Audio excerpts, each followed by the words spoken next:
A good costume can make or break a superhero film, or at least we certainly think so here at CBR. If it's good, we talk about it for years to come. But if it's bad, it winds up on the bottom of lists like these. In the 10 years of the MCU, we've seen costumes range from amazing to eye-rolling, and today we're going to be taking a look at the worst and best costumes in the MCU.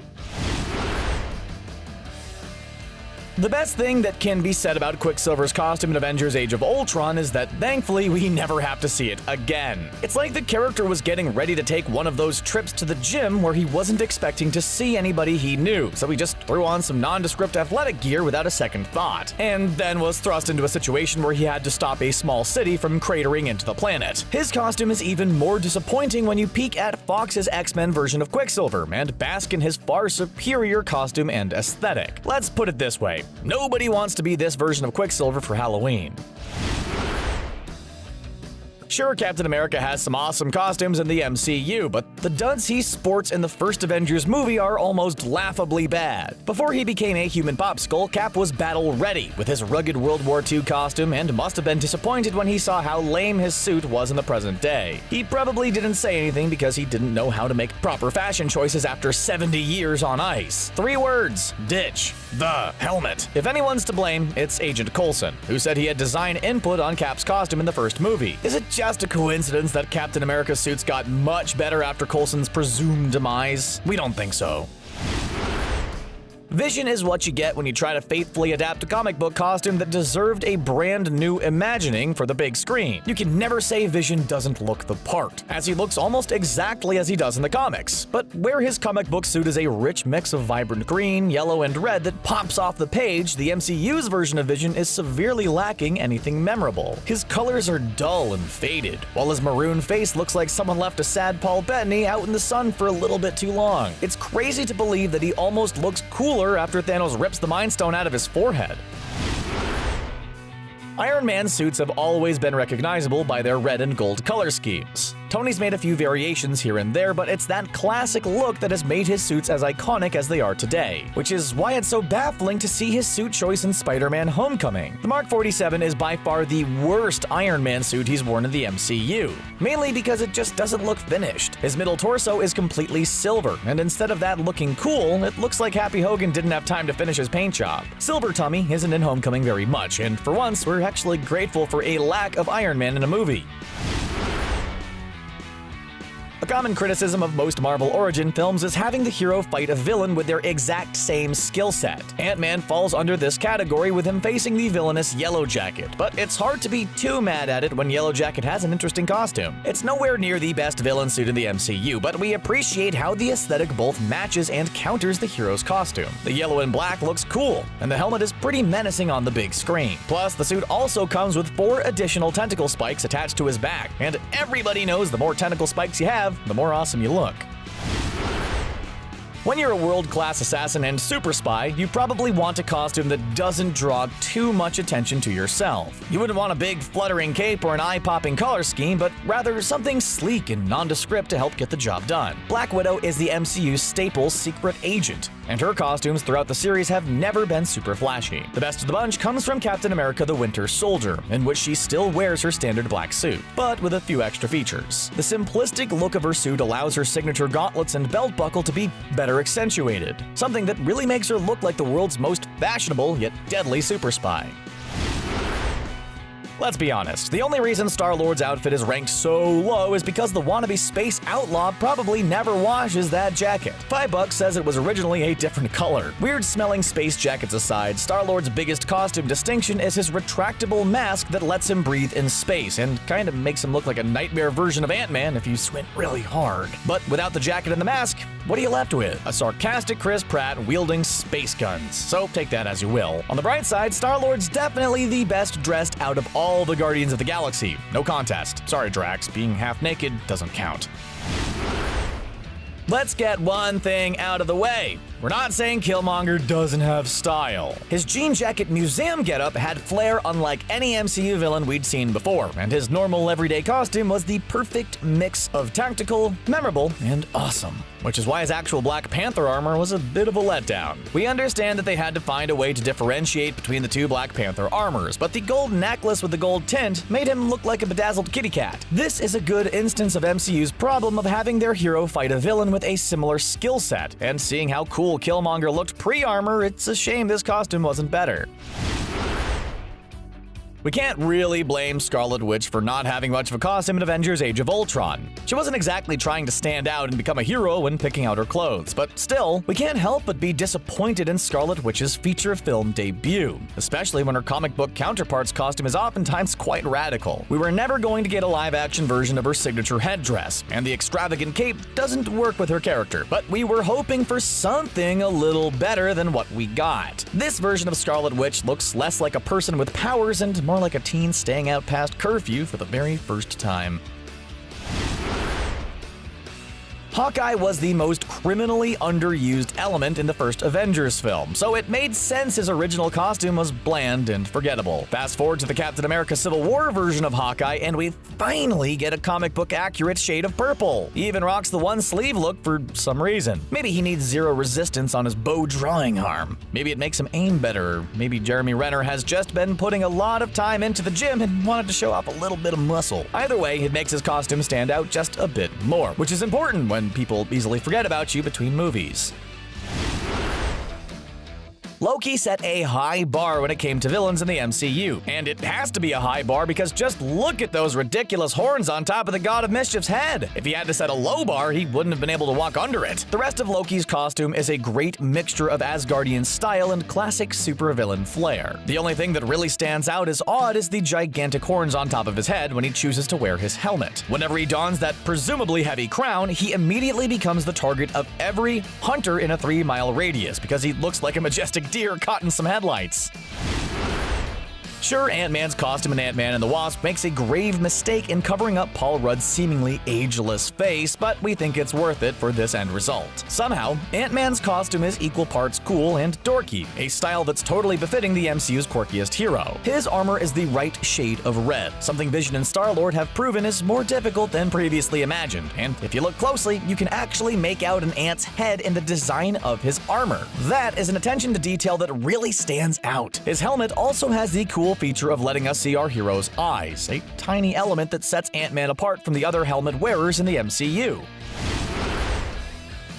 Although teased in Ant-Man, it took a while for Evangeline Lilly's character Hope Van Dyne to get a movie named after her in order to suit up as her comic book alter ego, but the wait was worth it. Although not as flashy as Ant-Man's red costume, Wasp's supersuit highlights just how much of a fighter and warrior Hope is in the field. She seems much more equipped to fight bad guys than Scott, with her Wasp laser shooters and retractable wings making her even more skilled in combat. It makes you wonder why Ant-Man is even necessary, besides for the occasional funny quip or sarcastic comment. For some reason, we don't quite trust Ant-Man with the Wasp's superior firepower. War Machine's existence answers the question on everybody's mind. What if Iron Man was loaded up the wazoo with guns and bombs? The suit has always been packed to the brim with explosive firepower, almost past the point of ridiculousness, but he does provide crucial support in a clutch. After Vision turned his Civil War suit into a pile of junk, he got a serious upgrade for Avengers Infinity War, where Tony must have decided, you know what would be better for War Machine? More guns! Wrist rockets, shoulder cannons, and a large black gun makes this version of War Machine the best yet. We can't wait for his next suit where War Machine is just one big old cannon with legs.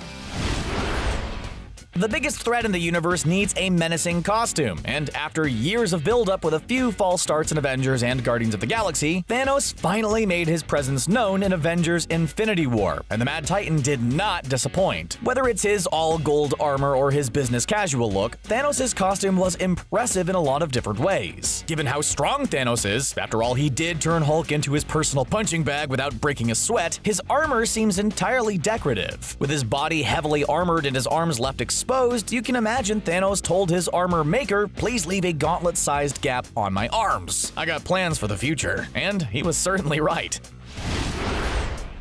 It's hard to beat the original. Out of all the variation of Iron Man's armor, the original Mark III is perhaps the most iconic. It's the suit that Tony wore in the first Iron Man movie, and set the basis for all of his suits going forward. It's the one that triggers Back in Black by AC/DC to play in your head as you picture Iron Man blowing up a tank in the Middle East and fighting Jeff Bridges' Ironmonger. The great thing about this suit is how it lays the foundation for everything that came after. Every little tweak and cool addition we see in future Iron Man suits stems from the blueprint set forth by Tony's original design. Out of all the suits in Iron Man's closet, one of the most iconic has to be the Mark 44, better known to people as the Hulkbuster armor. Look, Tony's a smart guy. He knows the Hulk is prone to fits of uncontrollable rage, so with Bruce Banner's help, he developed a suit specifically to take on the not-so-jolly Green Giant. It has the classic red and gold look we've come to expect from all of Tony's suits, but this one comes with some serious firepower to combat the Hulk, including the ability to call in backup appendages in case one gets ripped off, and a powerful micro-punching repeater, which looks as painful as it sounds. Throughout his time in the MCU, the Hulk has never been judged too harshly by his appearance. Sure, it's strange how in one movie he looked like Edward Norton, while in the next he looked like Mark Ruffalo, but really the Hulk doesn't require a lot of clothing or armor to be noticed. He's usually shirtless with stretched out pants, but that all changed in Thor Ragnarok when he found out the Green Rage Machine had been captured, and was now the top gladiator on Sakaar. Although we don't think the Hulk really needed it, the fighting pits gave him an awesome looking suit that managed to capture both the funky aesthetic of the film while also being a practical gladiatorial outfit. If you were to tell us that by using some sort of mystical spell, Doctor Strange was able to turn himself from a comic book character into a living human being, we might be inclined to believe you. Benedict Cumberbatch is the spitting image of Doctor Strange in the comic books, and his costume is incredibly accurate. Sometimes it's a bit difficult for a costume to make the jump from comic book to live action, but Doctor Strange's costume is one of the rare instances where it works perfectly. Apart from the robes, which look more comfortable than a lot of the metal suits other superheroes wear, the real element that ties Doctor Strange's costume together is his Cloak of Levitation. It should have its own spin-off movie. Yeah, seeing Spider-Man trade in his normal costume for something metal and high-tech goes against the friendly neighborhood aspect of the character, but we'll forgive Spider-Man for needing something a little more space-ready in Avengers Infinity War to fight the evil Thanos on his home planet Titan. It's also hard to deny the suit doesn't at least look awesome on the big screen, and provides the web-slinger with some serious upgrades that the webhead should consider implementing in his everyday costume. The Iron Spider outfit isn't one we're going to see too often, but its brief appearance at least let fans see what would have happened if Tony was bit by a radioactive spider instead of Peter. Thanos is the biggest threat the Avengers have ever faced, so it makes sense that the costume Tony uses in Infinity War is the most advanced version of his Iron Man armor yet. The suit is stored completely inside the detachable arc reactor in his chest, allowing it to materialize around him whenever he wants. How? He calls it nanotech. We call it movie magic. It has plenty of features, including a super booster in his legs and the ability to summon nanotech to create things like wings, weapons, and even to help seal wounds when giant purple monsters go on a stabbing spree. His suits have come a long way since the days of just struggling to get one to fly straight. In the first Avengers movie, Captain America questioned if the stars and stripes were a little outdated, but was then convinced the world needed a symbol and something to look up to. This resulted in his worst costume ever. His outfits moving forward have been much better, and the best out of all of them is the stealth suit used in the opening mission for Captain America: The Winter Soldier. It's an insane improvement over his last suit, and still manages to be patriotic in a secret agent sort of way. The helmet fits his face better, and the faded white star looks great in contrast with the all-blue suit. This is the Captain America of the modern times that we deserve. Having his hammer destroyed and washing up on a foreign planet where he was enslaved to fight as a gladiator for the people's entertainment was perhaps the best thing to ever happen to Thor. Sure, it caused a lot of heartache and strife, but it allowed the God of Thunder to undergo a complete makeover and costume transformation that turned the Asgardian into one of the best-dressed characters in the MCU. Everything about his old look was completely revamped, including a half cape instead of a full one, and an amazing gladiator helmet that comes with a nifty helmet bar. But let's be honest, the best part about this costume change was that Thor finally got a worthwhile haircut. Black Panther's suit in Captain America Civil War was already one of the most impressive debuts of a costume in the MCU. So, leave it to Shuri to make it even better for his solo movie. In Black Panther, T'Challa's new suit is stored completely in his necklace, and comes with a few other amazing features like kinetic absorption, which allows the suit itself to absorb energy when it takes a hit, and dish it right back. Shuri even thought of the tiny details, like how his shoes are now soundproof so he makes no noise when he runs. If this is just the result of one upgrade, we can't wait to see what Shuri does by the time Black Panther 2 rolls around. Not only is Spider-Man's costume in Spider-Man Homecoming the best Spidey costume ever seen on film, sorry Tobey Maguire, but Peter Parker's suit in his solo movie is the best costume in the entire MCU. It perfectly encompasses the goofy spirit of the character with its bright colors and detailed design. The small spider emblem on his chest is noticeable yet not distracting, and the pièce de la résistance are the eyes, which are high-tech enough to adjust with Peter's facial expressions. Peter's been offered more advanced suits by Tony in the past, but given how much we like this costume for its faithfulness to the comics, is it too much to ask that it stays like this forever? And that's what we think are the worst and best MCU costumes. Do you agree with our list of superhero and supervillain costumes? Are there any that we might have missed? Let us know in the comment section below, and don't forget to subscribe to CBR for more MCU videos. Thanks for watching.